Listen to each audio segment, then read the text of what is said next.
families that are dealing with violence, and not just violence of police shooting unarmed civilians, but the violence of civilians shooting one another within our urban centers throughout this nation.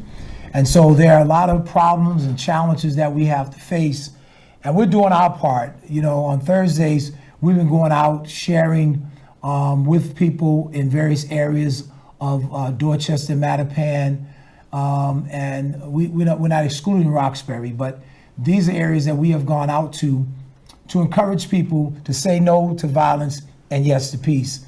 And so there are a lot of things that we have to do as a community, but let's not turn on one another, and let's not turn on God. Let's turn to one another, and let's turn to the Lord. And so I'm elated to have with us a guest on today. She is a councilwoman here in the town of Randolph, and many of you all know her. She is Natasha Clerget. Clerget. Yes. Did I say it right? You got it all right. You all got to give me big ups, you know. So welcome to Pastor's Perspective. And this, before we share about the Breonna Taylor situation, just tell us a little bit about yourself, your background, where you were raised, and where you went to school and stuff like that. Born and raised in Haiti, and I came here in 2005. I was in Florida, then New York. I joined the Army. I spent 8 years in the U.S. Army, and then finally they sent me to Massachusetts, and I stayed there. I never left. All right. Praise God. That's interesting. I would have never guessed you in armed forces. And 8 years. So it was 8 years. 8 years. I'm a veteran. Yeah. What did you do? I was in the mental health unit. Wow. My MOS was 68 Gulf Patient Administration Specialist. Yeah. Yeah. I have a brother who spent 20 years in the Air Force. I said, 20 years. My dad was in the Korean War years ago, and so he didn't do much combat stuff. He was fixing trucks and stuff like that. Okay, I was fixing broken soldiers coming from deployment. Yeah, all of it is important. All of it is important. All of it is important. So now, what caused you to get involved in politics? Actually, all my life, I can say I've been in politics because I was raised in that setting. Mm-hmm. My parents were like activists back in Haiti. Okay. And I remember a lot of people used to come and hide because I wasn't raised in the capital. I used to live in like away, like a small town, like Randolph. Right. And so people used to come to our house to hide from the Duvalier, from Papa Doc, Baby Doc. I wasn't born on Papa Doc. From Baby Doc, to save their lives. So I grew up in that setting, and I know how to keep my mouth shut. I know how not to tell what's happening in the house, how to bring them food in the woods. Wow, so it's rough. And I've been helping a lot of politicians. I was always in the, I was always helping, volunteering to get others elected. And finally, in Randolph, like 3 years ago, when Councilor Paul Fernandez passed away, and I got a phone call saying, "Hey, Natasha," because I was on radio and TV too. Hey, I'm just like you, a radio and TV host show in the Haitian community. Right. And I was told, "Natasha, do you know anybody you trust that can run for the seat?" Because that was the only minority seats we had. We didn't want to lose it. Mm-hmm. Or one of the we had 2 minority seats at that time. And I said, the only person I know I can trust and I can give you right now, it's me. And they didn't take me seriously. But that's the challenge I don't take. When you don't take me seriously, I'm gonna prove you wrong. And I'm at my second term now. Just like that, yes. That's great. Mm-hmm. And so we know, you mentioned the Haitian community, and I know so many people in the Haitian community, and I know we probably know some of the same people who are doing great work in the Haitian community. You mentioned one of my favorite Haitian pastors, and that's Pastor Nick. Pastor Nick Armacel. Yes. Is a great guy. He does community work with my son Yeah, And, he's everybody's. yeah. He's everybody's father. if you talk to him about me, he's gonna say, "Oh, that's my daughter." Yeah. So, and I know Pastor Kiki. Pastor Kiki I know, is wonderful. Pastor Luis. His dad passed away. Oh yeah. And now he took over the church. Michel Louis. Louis. Yeah. And that was another father of mine too. Yeah. The son is such a great young man that's doing some great work. He is. And he has another son that does a lot of video, audio production stuff. For Jubilee? Well, he used to be at Jubilee. Now he's at church, Tabernacle Praise here in Red. Oh, yes, Yeah. that is true. And so, it's great to hear, you connecting with some of the same people that I connect with, and I have a high regard for them for the work that they do, not only in the Haitian community, but throughout the greater Boston area. We think highly of you too, Bishop. In the Haitian community, we love you very much. Thank you so much. Now, I know there's something dear to your heart when we think about women issues and challenges that women face, and then dealing with the issue of Breonna Taylor, her family not receiving the justice that they deserve. And I know it's a real awkward situation because here lately we've heard allegedly that there was someone who actually heard that the police, announced themselves, and we're hearing other things, and so many different stories. But the bottom line is a EMS worker that was doing positive things in the community, she's dead. Yeah. And the only reason why she's dead, she was sleeping in her bed, and that's a sad thing. What were your thoughts when you heard about the outcome Bishop, of the police officers? You must know that I'm double mad, upset, because first of all, not only she was a valuable member of her community, and she's a woman that was in her house bothering nobody. Yeah. So if you cannot be safe at your own home, where are you going to be safe? Right. Who's next? Right. That's my question. Who's going to be next? Yes, we had George Floyd, but he was out there. I think we hold the power to change stuff.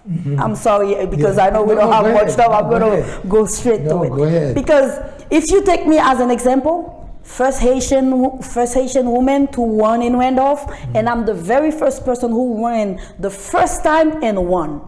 Everybody, even native of Randolph, they run the first time, lose, and then run again, wins. Right. So, and the only thing that happened, remember, I'm a person of color. Right. I am an immigrant, right. and I'm a woman. So I had everything against me when I was running, but when people heard my name on the ballot, my candidacy brought 40% more votes, more voters to the polls. Wow. In 2017. Wow. So that tells you all. So if you really want to make a difference, that voting power you have is the most powerful weapon you can hold. And we keep saying Black Lives Matter, but black votes matters more. You know why? Because when we vote, we win. Look what we did with Obama. Can we do that again? Can we start electing more of us locally, more of us like federal, in any elections? When you see one of us, if it's qualified, right. We're not gonna send anybody there and shame us, Right. Let's vote us. Let's support us. Let's get it out there so we can have more power to change things. Right. Because, I keep telling people, when you go protest is good. There's nothing wrong, because that's how you make your voice heard. Right. But if you don't have the power, if you don't have your people in place, you're powerless. Right. So your voice is going to be heard, but it's not going to be counted. You agree with me? But not counted. Wow. Heard but not counted. So, and the power is in the counting. Let's get out and vote. Let's put more of our. I've been in office for 3 years. I haven't heard one person in Randolph saying bad things about me. They all said, "Oh my God, Council Kerji, she did this, she did that. She's, you know." But don't get discouraged when they say something bad. No, but outside of always have negative people actually, you know what? I love the people saying bad things because number one, they're lying. Number two, they're giving me hint to do more. There you go. Because sometimes when somebody talking bad about you, it's the Lord sending you a message. That's right. And then I just grab what they said and then I create a new program. Boom, you have nothing else to say. I love it. I love it. Yeah. So you're here on the pastor's perspective, listening to our guest on today, and we thank God for each one of you who have tuned in. And we're going to have her share a little more because she'll be leaving very soon. She has so many things to do, but she decided to be here with us today. We didn't have to twist her arm. She was just glad to know that there was a connection here concerning saying something positive about voting, about issues in the community, around the nation, and even here in Randolph. So with that, I want you to share with us about what are some of the issues and initiatives that you're working on here in Randolph, and what are some things that you want people to know that they need to be involved locally right here in Randolph? First, allow me to say that I'm very flattered and honored to be on the same set with the big Bishop Dickinson. It's not just, I'm very, you should see how shaky I am inside. So I had it well because, you know. Ever since I got elected, you know, I've been listening to my voters because the voter is the boss. Not even just the voters. My resident, I have 33,000 bosses, and I don't want no bosses, and I don't want to leave anybody behind. Right.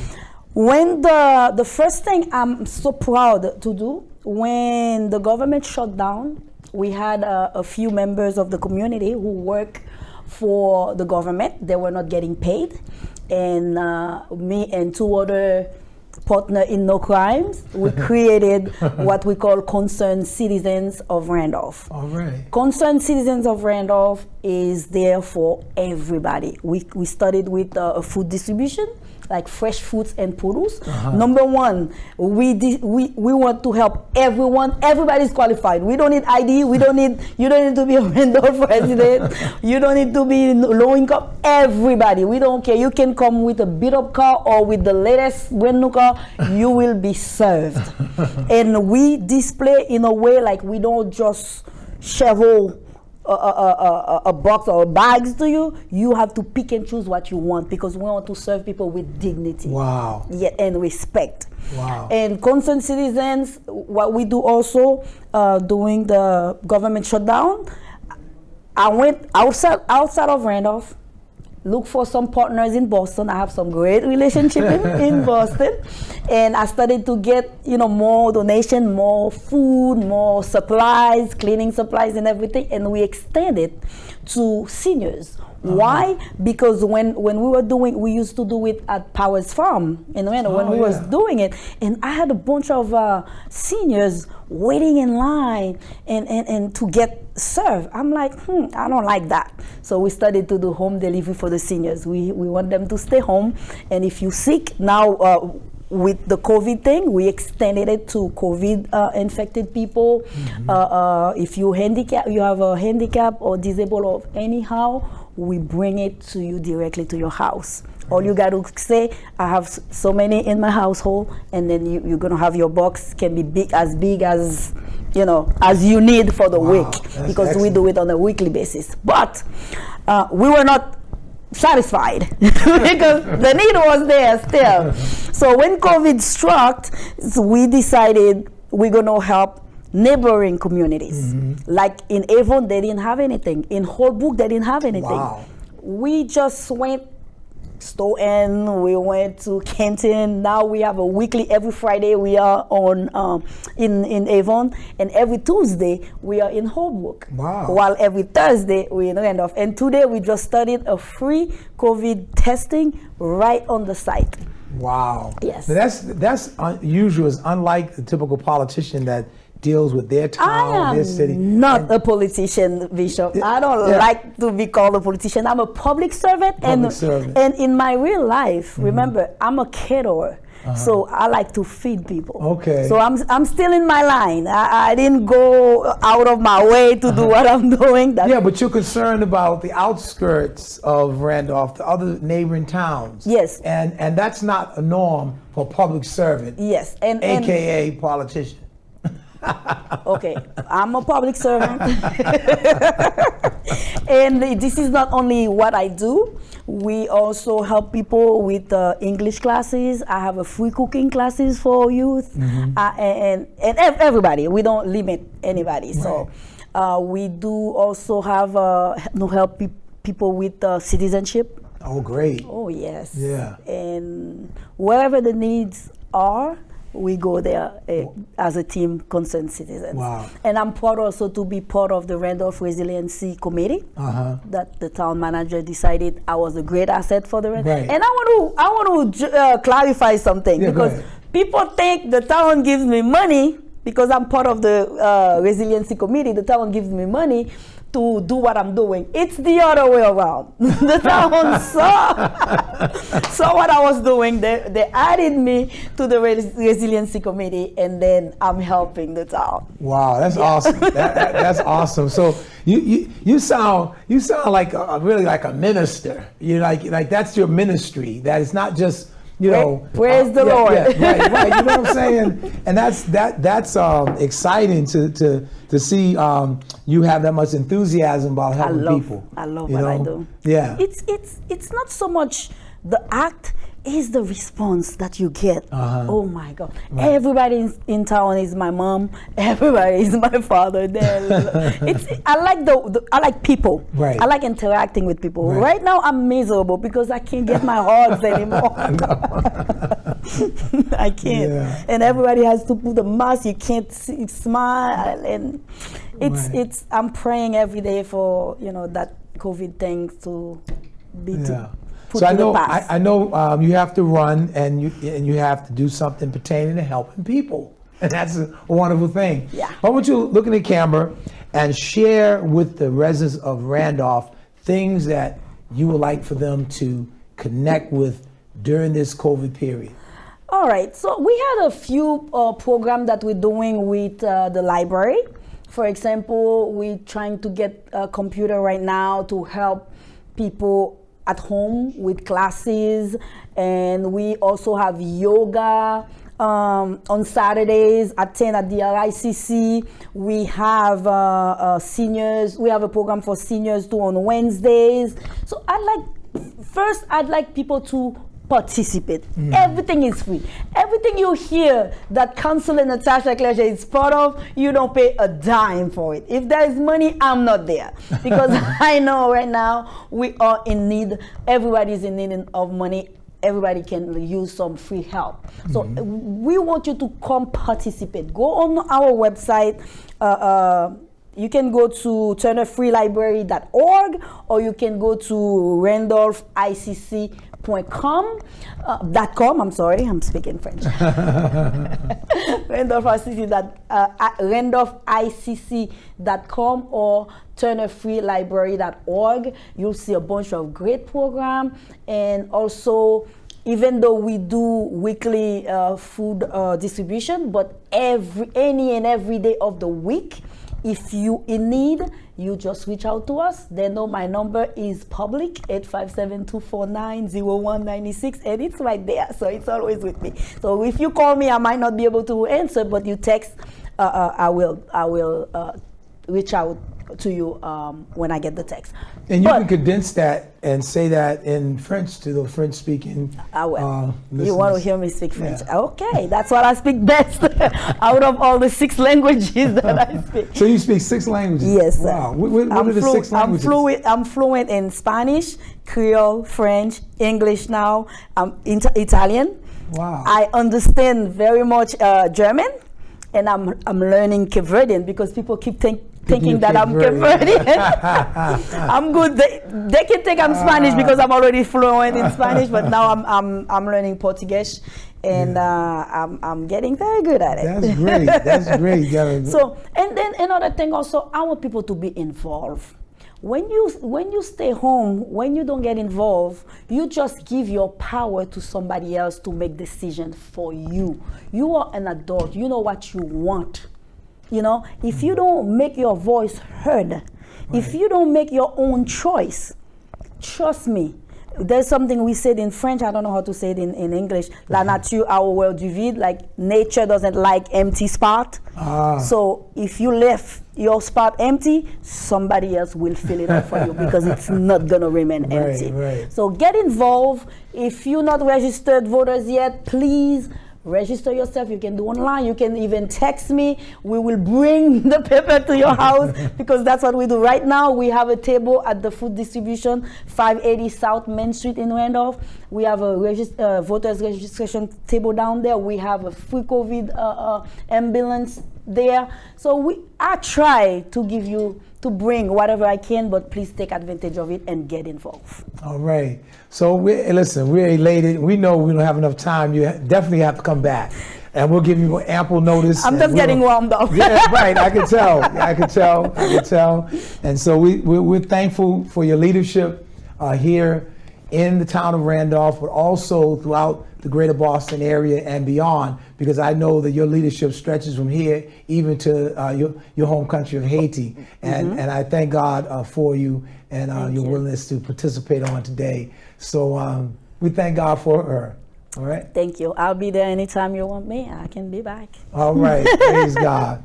So listen, you're listening to Pastor Perspective. Again, we thank God for the guests that we had with us, Natasha Clerget, all right? And so as she has to leave because she has another appointment, but we're thankful to the Lord and we're going to share. We might be able to open up the phone lines as well to talk about some other things. I'll be here for the next little bit, sharing with you some of the things that you need to know. Here at Pastor Perspective, we try to give a clear perspective on the various issues that are going on in the community. There are so many issues and challenges that we're facing. But I want you to know that as we do our part, we can make a difference, okay? I started off talking about the Breonna Taylor situation where in Louisville, Kentucky, the police officers were exonerated.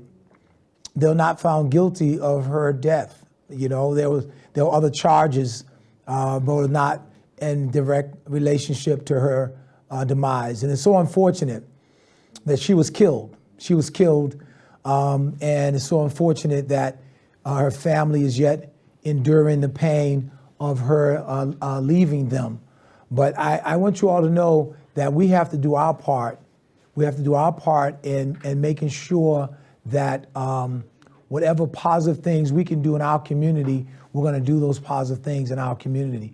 Everyone can make a difference if we choose to get involved. If we choose to get involved, I know sometimes you hear this one is an activist and whatnot, that one is an activist. Listen, you will have people that will be activists and people that will not be activists. And I think that we're so caught up in labels until sometime the work doesn't get done. So I want us to recognize that there are a lot of things we have to do in our community, in whether it's Boston, Randolph, Brockton, Avon, whatever town or whatever city that you're in within the New England area. We all have to do our part. And there are some national issues that need to be addressed as well. And so I encourage you, listen, be angry, be upset, be outraged about the Breonna Taylor situation. Breonna Taylor should not have died the way she did, you know? And I think that police need to reconsider some of the ways that policing is done, because sometimes we can deal with police who are negative police, and we can deal with racist police as well, you know? And the ones who are doing positive things, the ones that are doing positive things, speak up, and speak out against the ones that are doing the negative things. That will be a point in the right direction. if we could speak out against those who are doing negative things. Because at this point in our nation, we don't need to be just pointing the finger at each other, but we need to come together to figure out some positive solutions to turn things around. Yes, the Bible tells us that righteousness exalts a nation, but sin is a reproach to any people. And so there's also a historian years ago, not a historian, but a public figure years ago by the name of Edmund Burke once stated that the only thing for evil to do, evil triumphs when good men sit back and do nothing. All right? So are you that good man or good woman sitting back doing nothing, just criticizing everything that's going on? If you are, then you need to change your posture and get involved in being a part of the solution and not the problem. Because of the shooting of Breonna Taylor, the Ahmaud Arbery incident in the South in Georgia, where these men decided to take upon themselves to be the judge, juror, and executioners, that's sickening. It's sickening. And then when we hear political leaders acting like, Antifa and other groups are just doing their own thing and not connected to what's happening in certain political parties and whatnot, that's a shame. We need to denounce violence of all forms. We need to denounce racism in all forms. We need to denounce this racial divide, this political polarization that we're experiencing in our nation, but not only speak against it, stand against it, and do some things that are antithetical to those negative things that we're seeing in our world today. I know that many of you are sickened when you hear about these different incidences of violence all over the nation. And of course, a lot of the protests began to be magnified when we saw on camera the police officer, right there in Wisconsin, I believe, that put his neck put his knee, on the neck of George Floyd.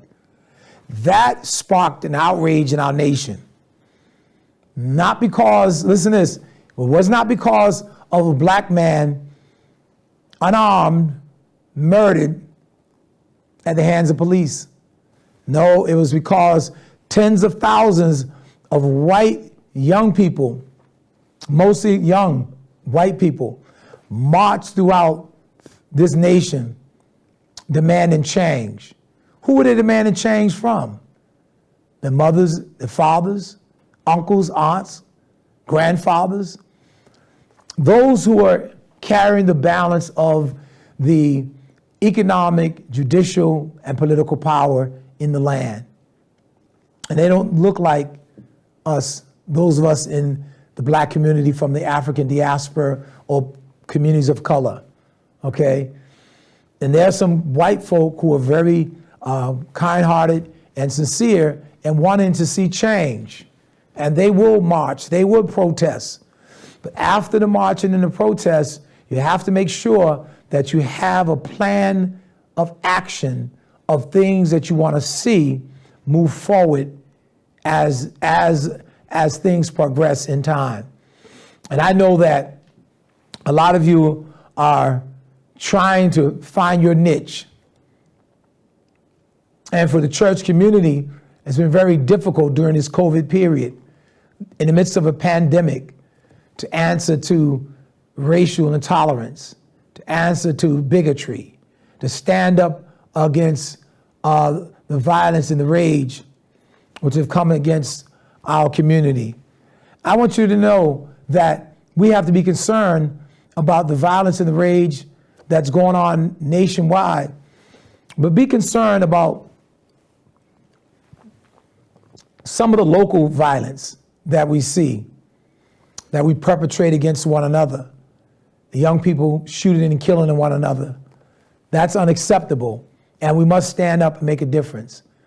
I've been speaking out against it on a regular basis, speaking against violence, all forms of violence, even domestic violence Domestic violence has risen because of the sheltering in place in the midst of this pandemic. But we got to do our part to make a difference. We got to do our part to speak up. There are men and women, there are pastors and clergymen and women. There are elected officials like Natasha Clerget from the town of Randolph, who is so concerned about helping people with various initiatives. She's not the one that's always tooting her horn and always trying to create an issue that's not there. You know, she is sincerely engaged with her community, engaged with her constituents, and even on the outside of her constituency, she's concerned about people in general. So let's get involved. We've been out on Thursday nights talking to the community, speaking against violence of all forms, and promoting peace. And we need to be outraged. All right, we need to be outraged, and violence has hit my family or someone very close to my family, more than one occasion. And recently, we're dealing with something, but I want you to know that God's a miracle worker. He's a miracle worker that can mend wounds. He's a miracle worker that can turn things around. He's a miracle worker that can confound doctors in the midst of someone losing their life on an operating table and God bringing them back. I'm not talking about something that happened, 20, 30 years ago. I'm talking about something that's happening in real time. So I want you to know that we have to continue to do our part. The church has temporarily left the building, but our impact has not left this world, because the church, we're the people, not the building, all right? We have to do our part. And we're encouraging all of you to partner with us. Partner with us. You can connect with us here at Pastor's Perspective. I pastor, the senior pastor at Greater Love Tabernacle in Dorchester. Pastor Mack is the senior pastor at the Pentecostals. That's located on Hyde Park Avenue. All right, Pentecostals of Boston is located on Hyde Park Avenue in Hyde Park. All right, and there's also location they have in Brockton as well. Pastor Mack is a tremendous leader.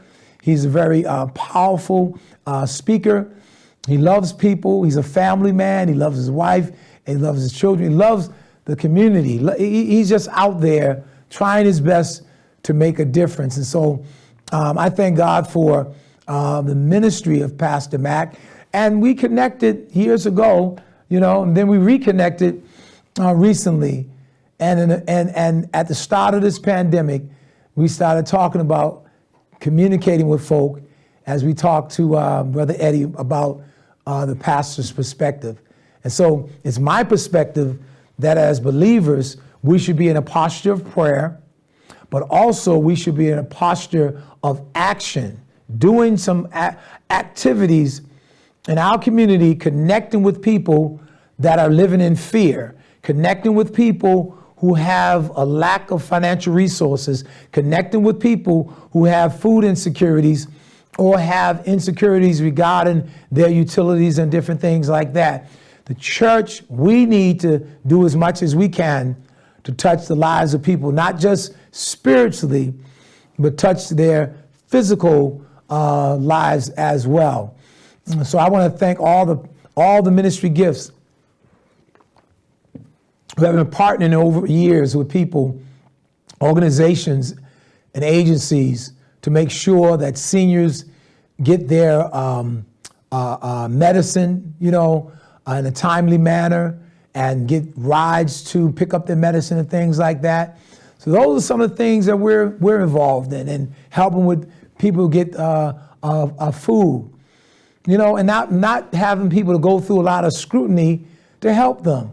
People have pride that when they're going through, they don't want to have to fill out a page or two in order to get some food, a page or two in order to get, a little financial resources that are going to help them to get through to the next day or week. All right. So all of us can do something, but it's not time for us to keep pointing the finger. And I want police officers to be able to connect with us and we see poor policing, to say that's poor policing. It shouldn't have been done that way. Don't say, well, we got to see, like when the guy was shot in the back, Blake, all right? When he was shot in the back, I don't know what happened before. We got to see what happened before we can say something. No, we think that it's very cowardly to shoot anybody in the back. And we hope that certain things that seem to be okay with policing can be corrected so that our nation can be healed. There'll be no true justice. There'll be no true peace, if there's no true justice. No justice, no peace. And so some of the anger and some of the pain and the visceral outpour that's going on in our nation, it would not be going on if we learn how to talk to one another and put certain policies in place. And people cannot hide behind certain laws when they take upon themselves, like George Zimmerman in the Trey Martin case, to kill and shoot someone and kill someone. All right? So there are people crying out for justice. In Boston, I know Terrence Coleman's family is crying out, and other families throughout this nation, okay? And so we cannot run from it, ignore it. The way we come about and reconnect regarding community policing, regarding a village raising a child, like a village helped to raise me, although I had mother and father in place and older siblings in place to keep me in check. The village helped also to raise me, all right? Whether I was at Lena Park Community Center or I was playing ball with a basketball team or at school, there were people who took time to speak into my life, in regards to some of the things that I may have done that my parents didn't know, and they were able to speak into my life. So community, Black community, communities of color, let's get back to the village concept. Let's get back to the village concept where we can come together and correct each other's children, where we can come together and create a national Black agenda, economic agenda, educational agenda, housing agenda. There are certain things that we need to really make sure that we come together and connect, because what's going to happen is we'll just have bits and pieces being done in certain silos throughout the nation, certain groups of people who might have the same philosophical or ideological views on certain issues. Therefore, they get their needs met, and the masses are still frustrated and depleted of economic resources and even strength physically. They're drained. People are drained. So we have to get to the point of saying enough is enough.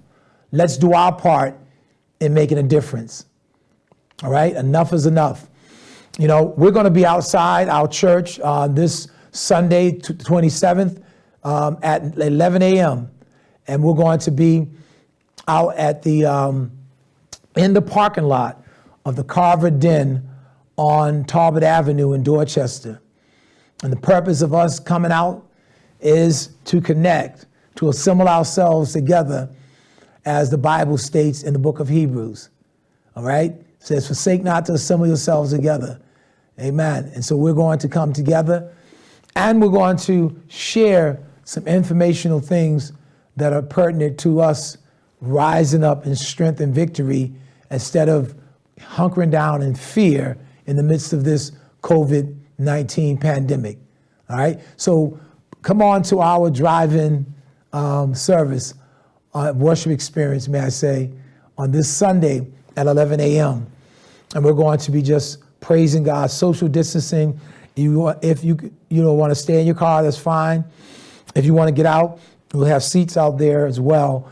But we'll make sure that we're practicing social distancing, and that we are making sure that we are doing the necessary things that we need to do as it relates to the guidelines for COVID CDC. Now, I encourage you to go on Eventbrite, and type in Greater Love Tabernacle to register to be a part of this outdoor event. We just want to get a head count, all right? We want to know how many people that we need to expect that will come out and be with us on this coming Sunday, September 27th at 11 a.m. But we're asking those of you that are coming, that are driving, come early, come like 10:15, and make sure that you get a nice parking space and make sure that you connect. And we'll make sure that we connect with you in a loving manner. But we will be practicing the CDC guidelines. Those are things that we must do. And we're concerned about those that are sick, those that are going through. And if you are sick, all right, call us at 617-740-9480, 617-740-9480, and we'll pass your name on that we'll have a prayer team pray for you. Amen. Pastor Rodney Evans over our prayer ministry, he'll be glad to connect with you or have someone on that team to connect with you in prayer. I pray for people as well, all right? But we all are going to work together. And the only way that we're going to see changes, systemic changes, we must work together. We must organize ourselves. We must organize our resources. And guess what? We must get out and vote. Listen, if you don't vote, it's like a slap in the face of all those who fought, struggled, and even died for us to have this right to vote. And we do not want any other privileges taken away from us in regards to civil rights. Everyone should have the right to live in decency. Everyone should have the right to a livable wage. Everyone should have the right to a quality education. Everyone should have the right to be dealt with the right way if they have to deal with issues pertaining to health care. All right? So there are a lot of things that we don't want in regards to this pandemic, but we got to do our part. This Saturday, from 10 a.m. to 2 p.m., there'll be free testing in the parking lot of Greater Love Tabernacle that's located at 101 Nightingale Street in Dorchester. Charlotte James, who's the director of our health ministry there at Greater Love, she'll be there along with a few people that are part of our health and wellness ministry, all right? And the health and wellness ministry, they're there to help you in terms of some of the issues that we're dealing with, such as the health disparities that have been magnified during this COVID period in communities of color, the Black community in particular. And we want to be able to close some of those gaps with education, with resources, with pointing you to the right direction. You know, those things can be modified, but we have to do our part. We have to be smart about our habits in life, what we watch, what we think about, what we eat, exercise, all of that matters in terms of your health and your well-being. I want to encourage everyone who's a caregiver in some regard, take care of yourselves, all right? Self-care is vitally important for us being the best version of who we're supposed to be and who God has made us to be. Stop looking for somebody to lead you when God's put a leader within you. There's a leader with, a lot of us keep referring to Dr. King. Dr. King, he did his part, but we have to stand up and do our part. There is a king in each one of us that has to come forth in times like these. So I want you to know that we're not pointing the finger. We feel the pain of the protesters in regards to what took place yesterday. Our prayers go out to the police officers who were shot. 2 were shot. But I heard that they're recovering. But my heart goes out to all of the young people and people, period, that are killed all over the nation. And some of their cases have not been solved. So we're concerned about those people as well. Don't let people pimp our pain. Don't let people capitalize on our pain. Don't let people play political games with our pain. When I say our pain, I'm talking about the pain of the black community, dealing with this racial divide, dealing with the racial polarization, dealing with the racial hatred and the systemic racism that is prevailing in our land today.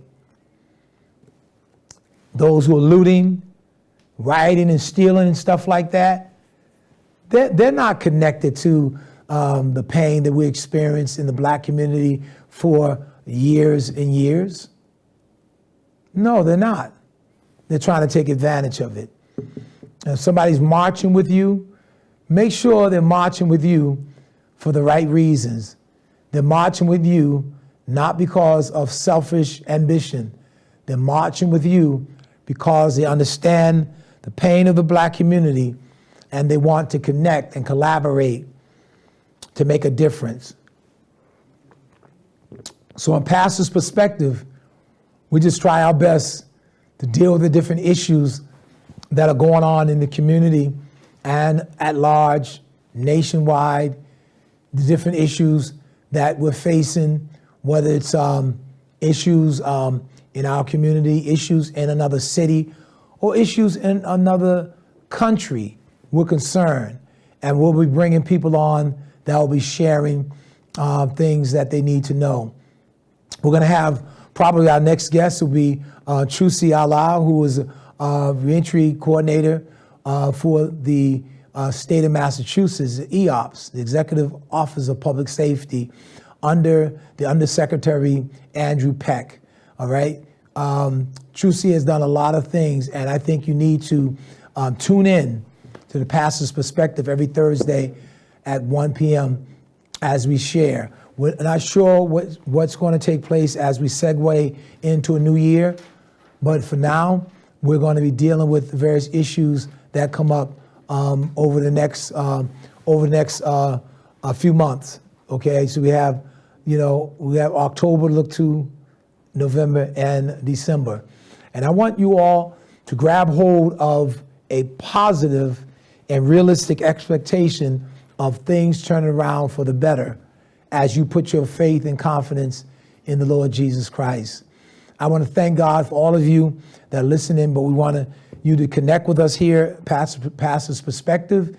You could get the information and share what's going on with others and let us know how this program has been inspirational to you, okay? And on next Thursday, I believe, we'll come together and talk about some things we need to do regarding reentry and looking at some very practical things that have taken place in the life of someone who was once incarcerated and now they're leading in their own right, doing positive initiatives that are helping people who are coming out to have a solid plan of action, a reentry plan that will be life transformative, okay? So thank you again for tuning in, and may God bless you with the balance of your day, and may you keep your mind on positive things, and let's not turn on one another, let's not turn on God, let's turn to one another, and let's turn to the Lord, and let's believe God for a better tomorrow for our city, our town, Boston, greater Boston area, New England, and beyond. All right, this is William Dickerson saying God bless you until next time on the Pastor's Perspective, and also representing Pastor Stephen Mack. Grace and peace be upon you as we depart.